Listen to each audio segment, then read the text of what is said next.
Hello friends, this is Pathan Nazim and welcome back to my channel.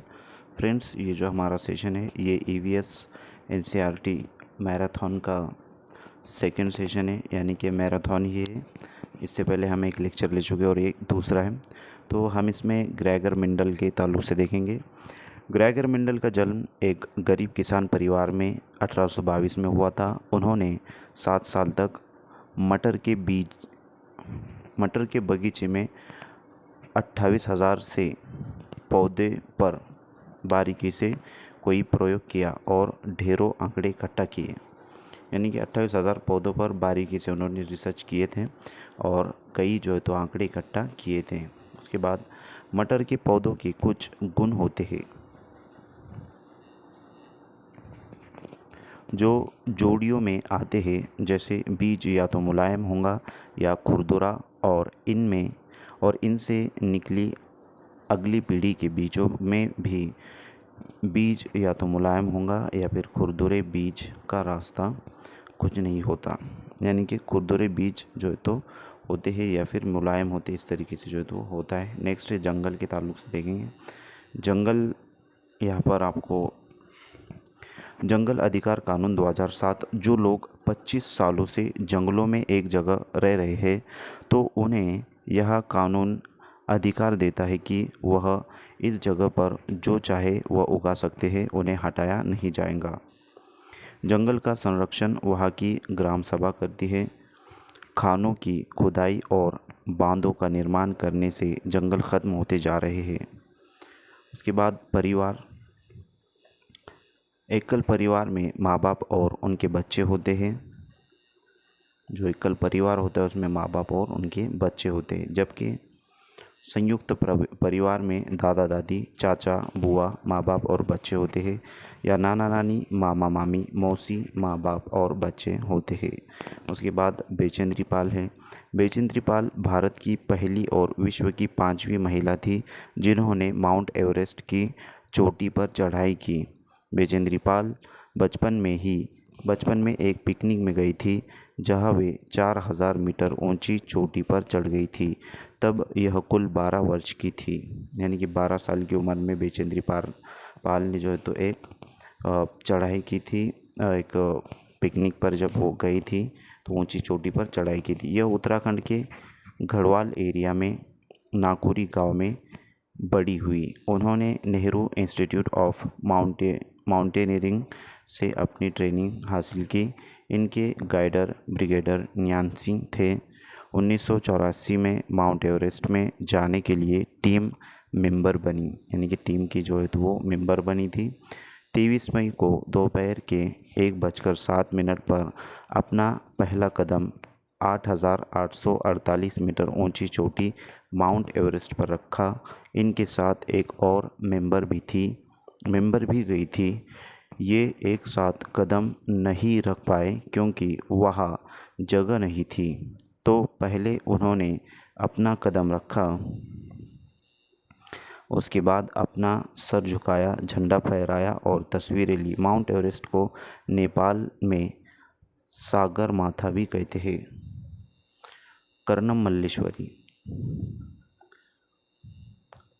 Malleswari यह एक weightlifter है, आंध्र प्रदेश की रहने वाली है।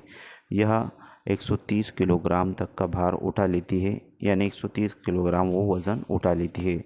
भारत के बाहर उन्होंने 29 मेडल जीते हैं। सुनीता विलियम 360 किलोमीटर दूर स्पेस में गई थी और सुनीता विलियम ने 6 महीने से ज़्यादा अंतरिक्ष में समय बिताया। वह सबसे लंबे समय तक स्पेस में रहने वाली पहली महिला थी। सुनीता विलियम के अनुभव स्पेसशिप में, यानी कि जब वो स्पेसशिप में गई थी तो वहाँ के जो उसके अनुभव है, उसके जो एक्सपीरियंस है उसने शेयर किए थे कि वह एक जगह बैठ नहीं पाती थी, एक जगह से दूसरी जगह तैरते फ्लोट रहते थे, यानी कि तैरते हुए जाना पड़ता था, कि पानी भी नहीं रुकता था। बुलबुल बन के फ्लोट करता था, यानी बुलबुले बन के जो है तो पानी फ्लोट करता था। और चेहरा या हाथ धोने के लिए बुलबुले पड़ता था और कागज़ गीला करना पड़ता था। वहाँ कंघी करने की आवश्यकता नहीं थी क्योंकि बाल हमेशा खड़े रहते थे। वहाँ टहल नहीं सकते थे और फ्लॉट करने के लिए की आदत हो गई थी। एक जगह पर रुकने के लिए खुद को बांधना पड़ता था। नील आर्मस्ट्रॉन्ग चांद पर उतरने वाले प्रथम व्यक्ति थे। वे चांद पर 1969 में गए थे। भारत अर्जेंटीना के विपरीत देशांतर पर है, इसलिए भारत के लोग अर्जेंटीना के लोगों के सापेक्ष उल्टे हैं।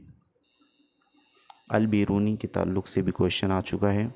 अल बेरूनी 1000 से भी ज़्यादा साल पहले एक यात्रा भारत आए।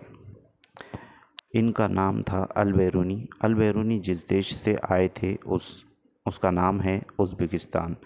अल बेरूनी ने बहुत ही बारीकी से चीज़ों और जगहों को देखा और उनके बारे में लिखा, ख़ास तौर से वे जो उन्हें अपने देश से अलग लगी।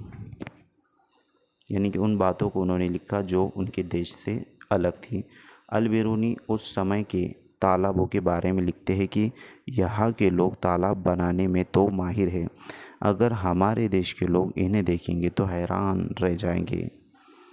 बहुत बड़े बड़े भारी पत्थरों को लोहे के कुंडों और रस्सियों से सुरियों से जोड़कर तालाब के चारों तरफ चबूतरे बनाए जाते हैं। इन चबूतरों के बीच में ऊपर से नीचे जाती हुई सीढ़ियों की लंबी कतारें होती हैं। लोगों के उतरने चढ़ने के रास्ते अलग अलग होते हैं। यह कभी भीड़ लगने से परेशानी नहीं होती। मतलब यह जो भीड़ जब लगती है तो उसमें कोई परेशानी और दिक्कत नहीं होती है क्योंकि सीढ़ियाँ बड़ी बड़ी होती है। आज इतिहास पढ़ने वाले लोगों को अल बेरूनी की किताबों से उसे ज़माने के बारे में बहुत कुछ पता चलता है। मतलब उनकी जो किताबें लिखी हुई है उससे जो है तो बहुत कुछ मालूमात हासिल होती है। उसके बाद है चमकता सितारा, स्टार गर्ल। सूर्यमणि एक चमकता सितारा, स्टार गर्ल है। चमकते सितारे उन साधारण लड़कियों की असाधारण कहानियाँ हैं जिन्होंने स्कूल जाकर अपनी ज़िंदगी बदल दी। सूर्यमणि चाहती थी कि लोग त्योहार पर अपने गीत गानों को गाए, उन्हें भूले ना और अपने पहनावे को चाव से पहने। जड़ी बूटियाँ की समझ और बांस की चीज़ बनाने की कला बच्चे भी सीखे। अपनी स्कूल की भाषा तो सीखे ही, अपनी कुड़ुक भाषा के ताल्लुक से बात हो रही है। कुड़ुक है वो मिस्टेक हुई यहाँ पर प्रिंट टाइपिंग। तो कुड़ुक भाषा का रिश्ता भी उसे जोड़ यह सब तोरांग केंद्र में होता है। तोरांग में कुड़ुक समाज और अन्य आदिवासियों के ख़ास किताबों को संभाल कर रखा गया है। गाने बजाने की कई चीज़ जैसे बांसुरी, तरह तरह के ढोल भी हैं। सूर्यमणि 21 साल की थी जब उसने वासवी दीदी और कई लोगों की मदद से एक केंद्र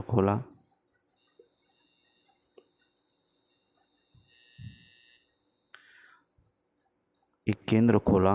उसने एक जगह का नाम रखा तोरांग। कुड़ुक भाषा में तोरांग का मतलब जंगल है। मतलब कुड़ुक जो भाषा है उसमें तोरांग का मतलब जंगल होता है। उसके बाद है केरल में टिपियोका ज़मीन के नीचे उगाया जाता है। यह एक प्रकार का फल है जिसे केरल के लोग उबालकर खाते हैं। वल्लम लकड़ी की बनी छोटी नाव होती है जो केरल में पाई जाती है। केरल में मलयालम भाषा बोली जाती है। मलयालम में माँ की बड़ी बहन को बालियम्मा और नानी को अम्मम्मा कहते हैं। चाचा को चिटप्पन और चाची को कुंजम्मा कहते हैं और पिता को अप्पा कहते हैं। उसके बाद है केरल में एक जगह से दूसरी जगह जाने के लिए फेरी नाव का प्रयोग किया जाता है। केरल को मसालों का बगीचा भी कहते हैं। फ्रेंड्स, आपको ये तमाम चीज़ें अच्छे से याद रखना है क्योंकि आपका इम्तिहान अनकरीब है। तकरीबन 2 दिन बचे हुए हैं और जल्दी आपका एडमिट कार्ड भी शायद आ चुका होगा। वेबसाइट पर हमने चेक नहीं किया अभी। अगर आया होगा तो हम आपको उसकी लिंक डिस्क्रिप्शन में दे देंगे। कथकली नृत्य केरल में होता है। यहाँ केले के फूलों से सब्जी बनाई जाती है। केरल में नारियल के पेड़ अधिक होते हैं। केरल के निकटवर्ती राज्य तमिलनाडु और कर्नाटक है। इसकी राजधानी तिरुवनंतपुरम है। गुजरात से केरल तक के यात्रा के बीच में महाराष्ट्र और कर्नाटक राज्य पड़ते हैं। कोझिकोड केरल में है।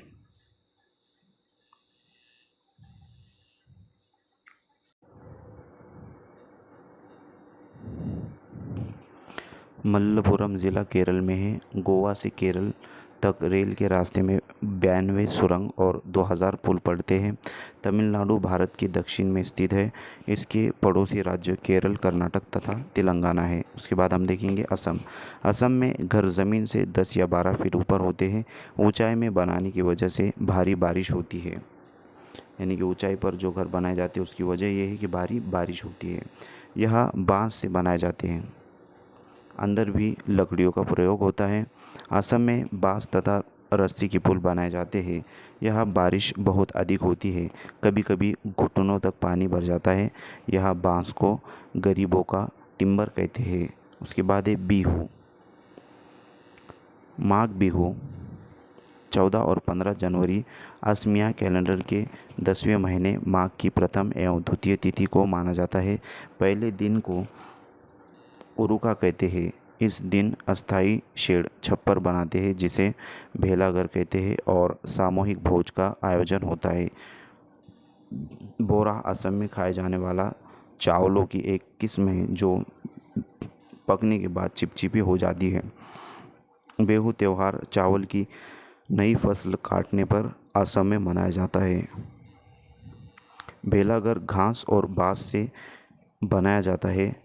ताव कढ़ाई को आग पर रखकर उसमें पानी उबाल लेंगे और भीगे हुए चावलों से भरी हुई कढ़ाई उस पर रख देंगे तथा उसे केले के पत्तों से ढक देंगे। थोड़ी देर बाद चेवा चावल तैयार हो जाएगा। औरतें पीले रंग के कपड़े पहनती है। लड़कियां रंग बिरंगे मेखला चादर पहनती है। उसके बाद यहाँ पर भात शुक्तो चावल और रस्सी वाली सब्ज़ी को कहते हैं। उसके बाद हम देखेंगे राजस्थान के बारे में। राजस्थान में मिट्टी के घर बनाए जाते हैं। घरों की दीवारें बहुत मोटी होती है और उन्हें लीप पोत कर सुंदर बनाया जाता है और उनकी छत कंटीली झाड़ियाँ से बनती है। उसके बाद है राजस्थान में टैंका भी कहते हैं। टैंक को टंका भी कहते हैं। अपने आंगन में ज़मीन में गड्ढा खोदकर टैंक का निर्माण करते हैं और अपनी छतों का ढाल बनाते हैं जिससे कि बारिश का सारा पानी इस टैंकों में जा गिरे और बाद में इसे छान कर उपयोग में लाते हैं। यह बारिश बहुत कम होती है। यानी कि राजस्थान में बारिश बहुत कम होती है। टेकला गांव 1600 मीटर ऊंचा है जो राजस्थान के झालरपतन या झलवार में है। राजस्थान के जोधपुर में खेजड़ी गांव है। खेजड़ी गांव के लोग पेड़ों को काटने से बचाने के लिए 300 साल पहले पेड़ों से चिपक कर खड़े हो गए थे।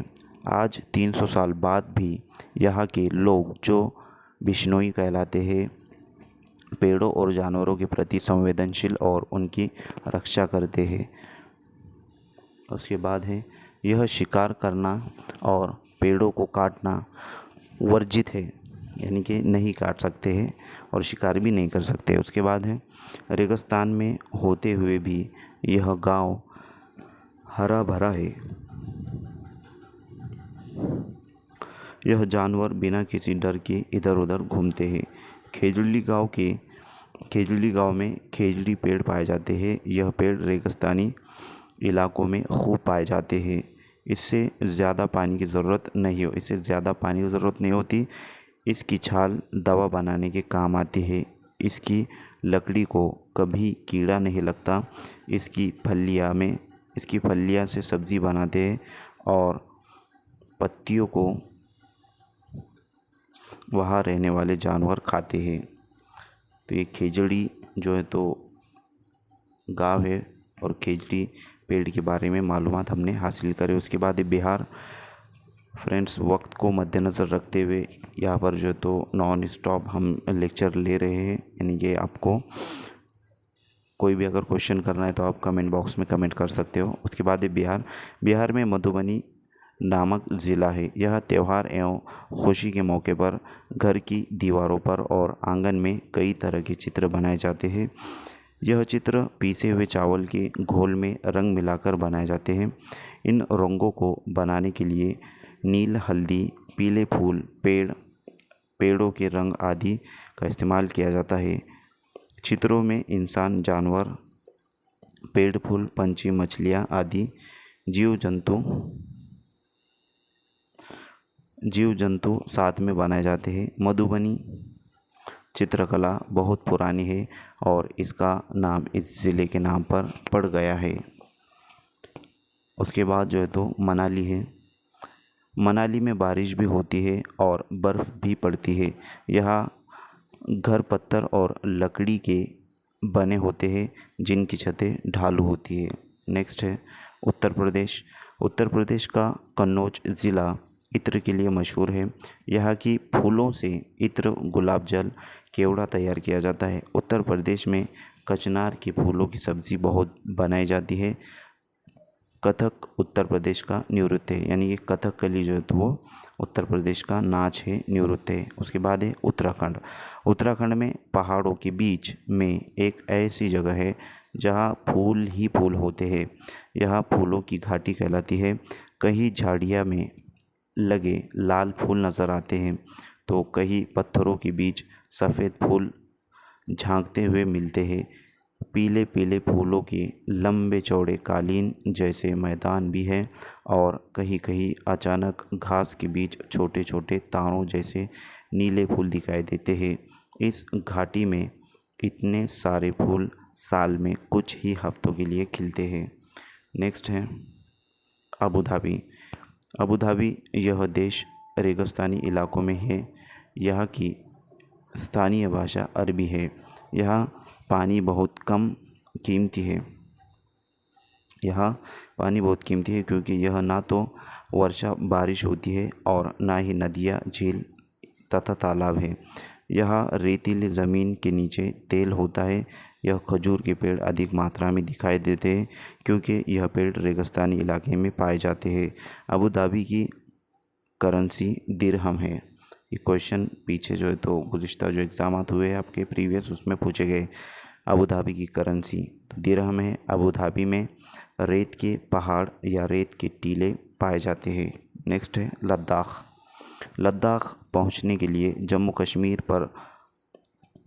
कश्मीर पार करना पड़ता है। लद्दाख को ठंडा रेगिस्तान, कोल्ड डेजर्ट भी कहते हैं। लद्दाख में घर पत्थर के होते हैं जिनकी छत और फर्श लकड़ी की होती है। यह कम बारिश होती है। यहाँ पेड़ पौधे नहीं पाए जाते। यहाँ 1 या 2 फ्लोर की बिल्डिंग होती है। घर पत्थरों का होता है, दीवार मिट्टी की और उस पर चूने की मोटी परत चढ़ी होती है। लकड़ियों की सीढ़ी का प्रयोग होता है। मोटे पेड़ का तना छत को मजबूत बनाने में मदद करता है। ग्राउंड फ्लोर में जानवरों को रखा जाता है, जबकि ज़्यादा सर्दी पड़ते ही खुद भी ग्राउंड फ्लोर में रहने आ जाते हैं। ग्राउंड फ्लोर में विंडो नहीं होती। गर्मी के मौसम में यहाँ के लोग फल सुखा लेते हैं और सर्दियों में उनका इस्तेमाल करते हैं। लद्दाख एक क्षेत्र भारत का सबसे ठंडा रेगिस्तान है। भारत में ठंडे रेगिस्तान मानसून से प्रभावित नहीं होते क्योंकि वह अधिक ऊंचाई पर होते हैं और हिमालय की वृष्टि छाया में पड़ते हैं। लाल मिर्च, नारंगी कद्दू और सुनहरे पीले भुट्टे यह मिलते हैं। श्रीनगर में से लद्दाख जाते हुए कारगिल रास्ते में पड़ता है। जहाँ पर जो तो कारगिल की जंग हुई थी वो श्रीनगर और से लद्दाख जाते वक्त रास्ते में पड़ता है। उसके बाद यहाँ संकरे रास्ते होते हैं। पहाड़ी इलाकों में नायलॉन का टेंट इस्तेमाल किया जाता है। लद्दाख में झूले झूले का मतलब वेलकम होता है। ट्रॉली लकड़ी से बना झूले का इस्तेमाल लद्दाख में नदी को पार करने के लिए किया जाता है। स्कीट पोपल लद्दाख का एक गाँव है। स्कीट पोपल लद्दाख का जो है एक गाँव है। चोंगथोंग पश्चिमी और उत्तरी तिब्बत में एक ऊंचा पठार है। यह 5000 मीटर ऊंचाई पर स्थित है। ये जो तो 5000 की ऊंचाई पर जो तो मौजूद है, जो कुछ हद तक भारत के लद्दाख एक क्षेत्र के दक्षिण पूर्व में भी फैला हुआ है। यह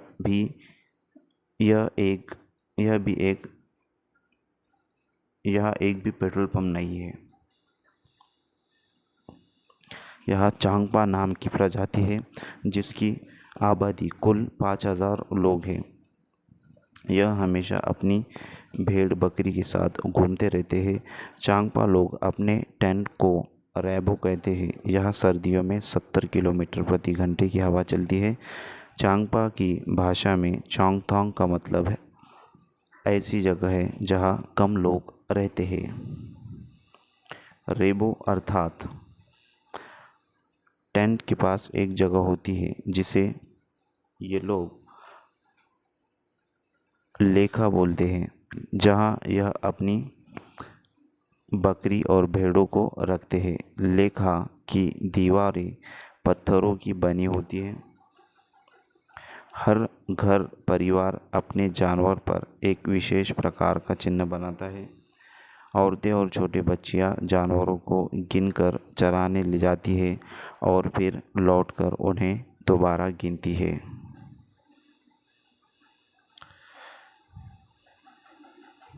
यहाँ लोग अपनी बकरियों को ऊंचाई और ठंडी जगह पर चराने ले जाते हैं, जिससे बकरियों के बाल घने और मुलायम हो जाते हैं। उसके बाद है विश्व प्रसिद्ध पश्मीना शॉल। पश्मीना शॉल चांगपा लोगों द्वारा पाली गई बकरियों के बालों से बनती है। जिन बकरियों से मुलायम पश्चिमी ऊन मिलता है वह बहुत ऊंचाई पर लगभग 5000 मीटर ऊपर रहती है। ठंड में टेम्परेचर 0 डिग्री सेल्सियस से -40 डिग्री सेल्सियस तक चला जाता है। बकरी के शरीर पर गर्म बालों का कोट बन जाता है। इनमें से कुछ बाल बकरियां गर्मियों से गिरा देती है, जिनका प्रयोग पश्मीना शॉल बनाने में होता है। इनका एक बाल इतना पतला होता है कि उनके 6 बाल हमारे बाल के बराबर होते हैं।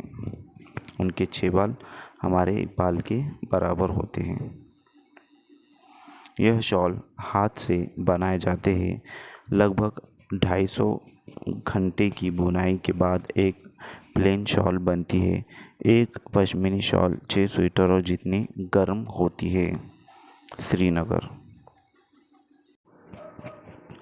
श्रीनगर में कुछ घर पहाड़ में, कुछ पानी में, कुछ ऊंचे पर्वतों पर और कुछ पत्थरों में होते हैं और इन पर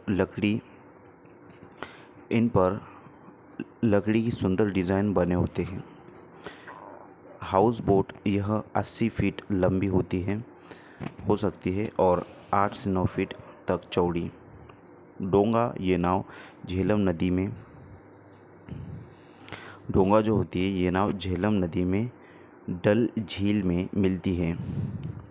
इसके अंदर कई कमरे होते हैं और अंदर से यह एक घर की तरह लगती है। इन पर लकड़ियों की सुंदर डिज़ाइन बनाए जाते हैं। जो इसके छत पर डिज़ाइन होता है उसे ख़त्मबंद कहते हैं। कश्मीर के गांव में घर पत्थर से बनते हैं और ढलान वाली छतें होती हैं। कुछ पुराने घरों में विशेष प्रकार की खिड़कियां होती हैं जो दीवारों पर निकली होती है। इन्हें डैप कहा जाता है। इनमें सुंदर डिज़ाइन बना होता है। कुछ पुराने घर पत्थरों के बने हुए हैं और कुछ ईंट और लकड़ी के भी हैं। दरवाजे और खिड़कियों में सुंदर मेहराब है। उसके बाद है शिकारा। शिकारा नाव पर्यटकों को आकर्षित करती है। कश्मीर में सरसों के तेल में मछली को पकाकर खाते हैं। गोवा में नारियल के तेल में जो है तो मछली को पकाकर खाते हैं। कहवा कश्मीर की एक ख़ास किस्म की चाय है। उर्दू डोंगरी कश्मीर की भाषा है। उसके बाद है आंध्र प्रदेश। पोचमपल्ली ज़िला आंध्र प्रदेश में है। इस ज़िले में अधिकतर लोग बुनकर हैं अतः इस बुनाई को पोचमपल्ली और कलमकारी के नाम से जाना जाता है। नल्लामड़ा आंध्र प्रदेश में है और मुख्तारपुर गांव आंध्र प्रदेश के पोचमपल्ली ज़िले में है। आंध्र प्रदेश में लोगों का एक समूह एक विशेष कैंप लगता है। इस कैंप के द्वारा कम उम्र की शादीशुदा लड़कियों को दोबारा स्कूल भेजने में मदद की जाती है। उसके बाद है मुंबई भारत का सबसे बड़ा शहर है। दिल्ली से मुंबई जाने के लिए गुजरात राजस्थान को पार करते हुए महाराष्ट्र में आना पड़ता है। दिल्ली से मुंबई 1400 किलोमीटर दूर है। Victoria terminus railway station Mumbai में है। पहली बार 16 अप्रैल 1853 को मुंबई से थाने के बीच पहली रेलगाड़ी चली थी। नेक्स्ट है नागपांडा और अफसाना मंसूरी बास्केटबॉल टीम मुंबई में है। उसके बाद है शोलापुर मुंबई में है। बाजारगांव महाराष्ट्र में है। कफ परेड मुंबई में है। बच्चू खान प्लेग्राउंड मुंबई में है जिसका नाम मुस्तफ़ा खान कोच के नाम पर पड़ा। सहजन के फूलों के पकौड़े महाराष्ट्र में पाए जाते हैं। उसके बाद है वर्ली पारंपरिक कला है जिसका प्रचलन महाराष्ट्र में है। यह महाराष्ट्र गुजरात सीमा पर सर्वाधिक देखने को मिलता है। नेक्स्ट है गोलकुंडा फोर्ट हैदराबाद में है।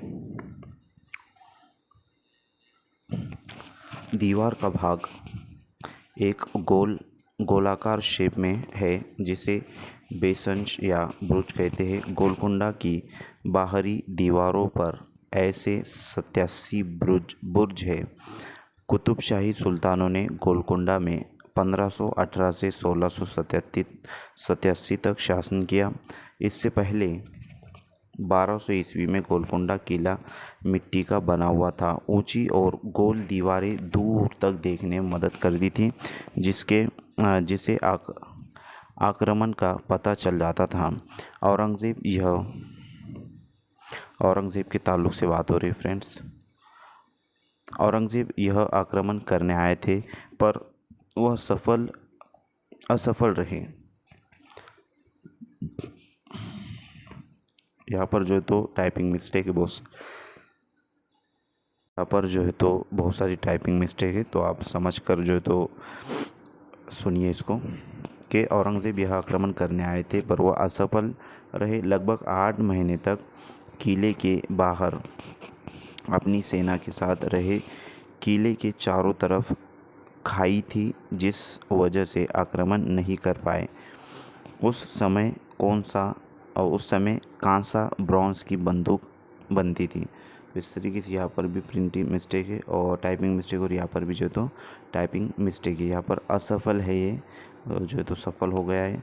तो फ्रेंड्स आज का जो दिन रहा है वो पूरा जो है तो टाइपिंग में गया है और ये जो लेक्चर है ये ख़ास आप जो 7 जुलाई को जो एग्ज़ाम देने वाले स्टूडेंट्स हैं उनके लिए है जिसकी जो तो ईवीएस की कुछ भी तैयारी अभी नहीं हुई है। तो अगर ये 2 सेशन आप लोग देख लेते हो फर्स्ट सेशन और नेक्स्ट सेशन जो कि ग्रेगर मेंडल तक हुआ था, और अब ये जो तो ग्रेगर मेंडल के बाद वाला जो सेशन है ये जो चल रहा है। अगर ये 2 सेशन भी आप देख लेते हो तो NCERT में कि जो जितने मार्क के लिए पूछ जाती है आप पूरे में से पूरे लेकर आओगे। उसके बाद है हज़ारों सालों से घुमंतु वर्ग कांस्य ब्रॉन्ज से चीज़ें बनाते आ रही है। नेक्स्ट है कांसा ब्रॉन्ज तांबे और टीन की मिश्र धातु है, यानी कि कॉपर और टीन। ये आपको याद रखना है, इससे पहले ये सवाल आ चुका है। उसके बाद है सुल्तान अब्दुल हसन संगीत और कुचिपुड़ी डांस का शौकीन था। कुआं या बावड़ी के ताल्लुक से देखेंगे। कुएं के सूखने के प्रमुख कारण क्या क्या है?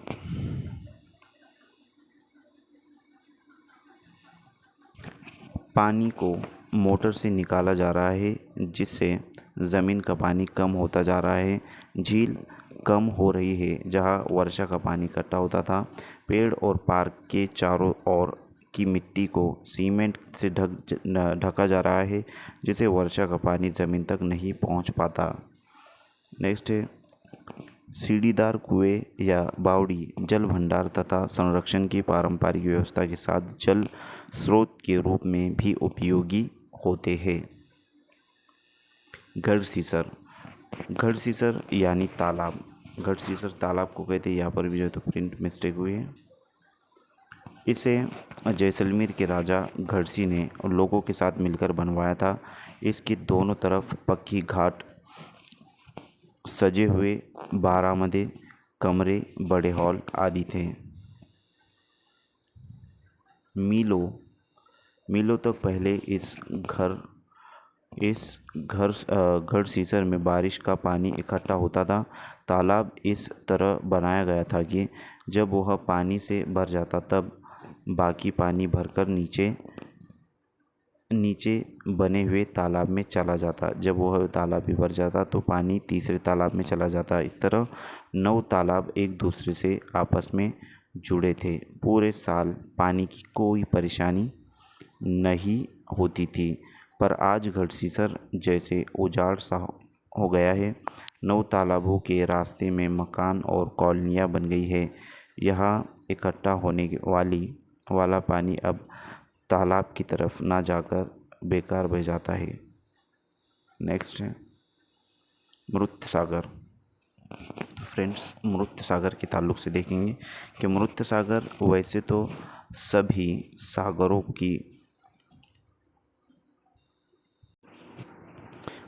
सभी सागरों की पानी में नमक होता है, लेकिन मृत सागर दुनिया का सबसे नमकीन सागर है। इतना नमकीन कि लगभग 1 लीटर पानी में 300 ग्राम नमक होता है। और मृत सागर में हम ऐसे तैर सकते हैं जैसा आराम से लेटे हो। जल में ऑक्सीजन की कमी के कारण मछलियाँ मर जाती है। पानी को साफ़ करने का सबसे अच्छा तरीका पानी को उबालना है। गंदा पानी पीने से दस्त और हैज़ा हो सकता है। दस्त या उल्टी से शरीर का बहुत सारा पानी बाहर निकल जाता है। लिंग हू फैन सांप के मांस से बनाया जाने वाला पकवान है, जिसे हांगकांग में खाया जाता है। पेट्रोलियम प्राकृतिक रूप से बनता है, पर इसके बनने की गति बहुत ही धीमी होती है। इसके बनने में लाखों करोड़ों साल लग जाते हैं। ज़मीन से निकलने वाला कच्चा तेल गहरे रंग का गाढ़ा तरल पदार्थ होता है, जिसमें गंध होती है। इसे रिफ़ाइन किया जाता है। रिफ़ाइन होने के बाद इससे मिट्टी का तेल डीजल, पेट्रोल और वायुयान में प्रयोग होने वाले ऑयल, LPG, मोम, कोलदार ग्रीस बनता है। नेक्स्ट है एनीमिया हेमोग्लोबिन या आयरन की कमी के कारण होता है। यह शरीर और मानसिक रूप से प्रभावित करता है। इससे बच्चे ठीक से पढ़ते नहीं है। इनका एनर्जी लेवल लो हो जाता है, पढ़ाई में ध्यान नहीं रहता। नेक्स्ट है मलेरिया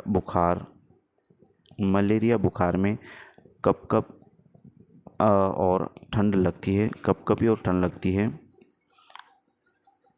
रोनाल्ड रॉश ने सबसे पहले बताया कि मलेरिया मच्छरों के कारण होता है, और यह भारतीय मूल के थे। तो यहाँ पर जो है तो रोनाल्ड रॉश का आपको नाम याद रखना है। मलेरिया मादा मच्छर एनाफिलीज से फैलता है, उसका नाम दिया गया पर एनाफिलीज।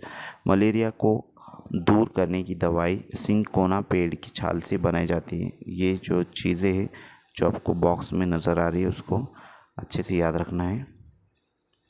नेक्स्ट है लोहा, गुड़, आंवला और हरे पत्तेदार सब्जियां में मिलता है, जैसे कि पालक, गुड़, आंवला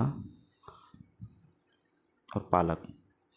तो ये चीज़ें आपको याद रखने, ये भी सवाल आ चुका है। भूख लगने का पता मस्तिष्क के हाइपोथैलेमस से पता चलता है, ये भी ध्यान में रखना है, आपको ख्याल में रखना है हाइपोथैलेमस। नेक्स्ट है जब जब चार तरह की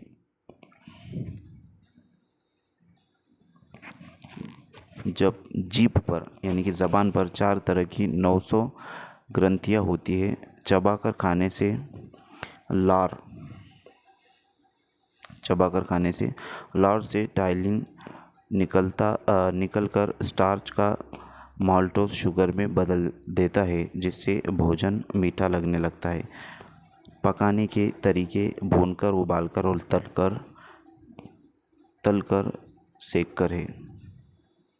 नेक्स्ट है हमारे पेट का टेम्परेचर 30 डिग्री सेल्सियस होता है और पेट में पाया जाने वाला रस अम्लीय होता है और यह भोजन को पचाने में सहायता करता है।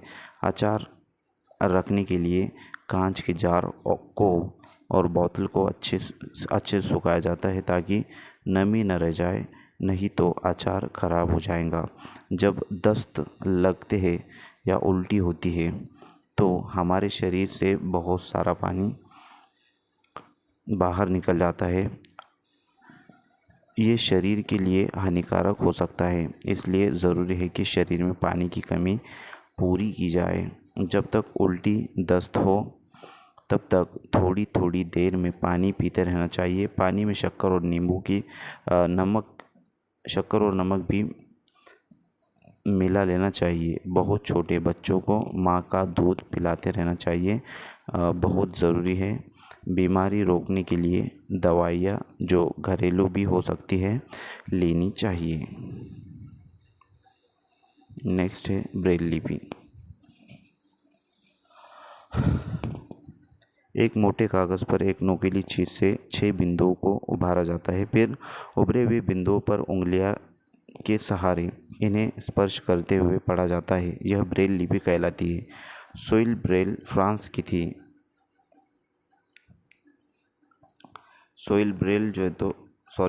लुइस ब्रेल फ्रांस के थे। 3 साल की उम्र में अपने पिता के औजारों से खेलते हुए उनकी आंखों की रोशनी चली गई थी। पढ़ाई में बहुत रुचि थी, तो यह पढ़ने और लिखने के विभिन्न तरीके सोचने लगे और फिर एक तरीका निकाला जो बाद में नूडल्स स्क्रिप्ट के नाम से जाना गया। यह स्क्रिप्ट 6 बिंदुओं पर आधारित होती है। अब यह कंप्यूटर के प्रयोग से भी लिखी जाती है। 6 बिंदुओं पर आधारित होती है। National park. Jim Corbett national park Uttarakhand में है। यहाँ हाथी और चीता पाए जाते हैं। काजीरंगा राष्ट्रीय पार्क असम में है। यहाँ एक सींग वाला गेंडे के लिए मशहूर है और यहाँ हाथी और चीता भी पाए जाते हैं। गिरा राष्ट्रीय उद्यान गुजरात के जूनागढ़ में है। यह चीता और बब्बर शेर पाए जाते हैं। बांदीपुर राष्ट्रीय पार्क कर्नाटक में है। यहाँ हाथी और चीता पाए जाते हैं। भारत का पहला राष्ट्रीय उद्यान जिम कॉर्बेट राष्ट्रीय उद्यान है। भारत का सबसे बड़ा राष्ट्रीय उद्यान हिमिस लेह जम्मू कश्मीर में है। सबसे छोटा राष्ट्रीय park south button Andaman Nicobar में है और देश में सबसे अधिक राष्ट्रीय पार्क मध्य प्रदेश में है। विश्व का एकमात्र तैरता हुआ राष्ट्रीय पार्क उद्यान केवल लामजाओ मणिपुर में है। नेक्स्ट है देश का सबसे बड़ा बाघ अभयारण्य नागार्जुन सागर आंध्र प्रदेश में है। कोंकणी गोवा की भाषा है। उसके बाद है पैर की हड्डी टूटने पर 6 सप्ताह का प्लास्टर चढ़ता है। सबसे ज़्यादा चावल उड़ीसा के कालाहांडी ज़िले में उगाया जाता है। डोरा गाजी खान पाकिस्तान में है। डोर गाजी खान पाकिस्तान में है। उसके बाद सोहना गाँव हरियाणा में है।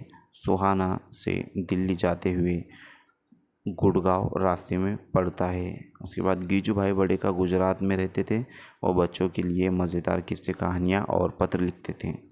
नेक्स्ट है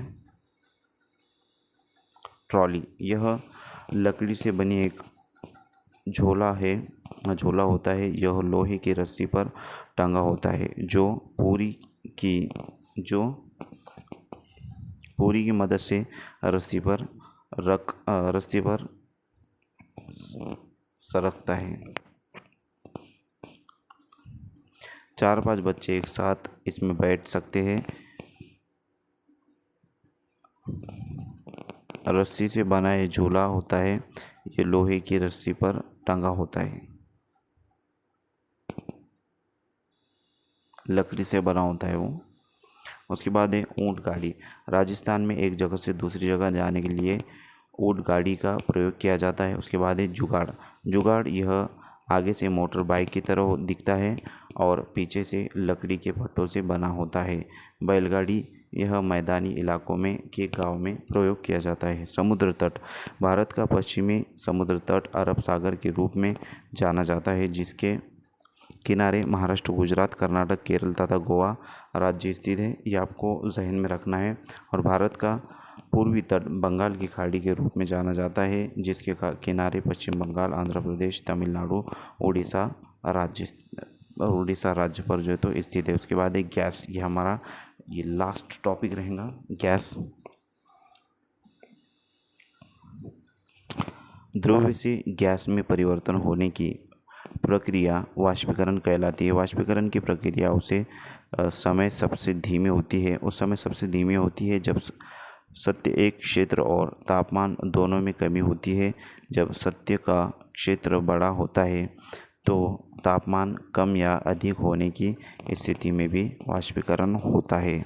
उसके बाद है उसके अंदर जो तो कार्बन डाइऑक्साइड, क्लोरोफ्लोरोकार्बन, नाइट्रोक्साइड, मीथेन और ग्रीन हाउस जैसी गैसेस होती है जो कि जलवायु परिवर्तन के लिए जिम्मेदार होती है और उनके विषय में गर्मी बढ़ती रहती है। भारत में क्लोरोफ्लोरोकार्बन पर रोक लगा दी गई है। तो फ्रेंड्स, मैं उम्मीद करता हूँ कि आपको सेशन अच्छा लगा होगा। अगर आप चैनल पर नए तो चैनल को सब्सक्राइब ज़रूर करें, बेल आइकन को प्रेस करें ताकि आने वाली वीडियो की नोटिफिकेशन आप तक पहुँचे, और अपने दोस्तों में ज़्यादा से ज़्यादा शेयर करें जो सीटेट की तैयारी कर रहे हैं। Thank you for watching my video. Thank you very much Indeed for your cooperation and have a nice day.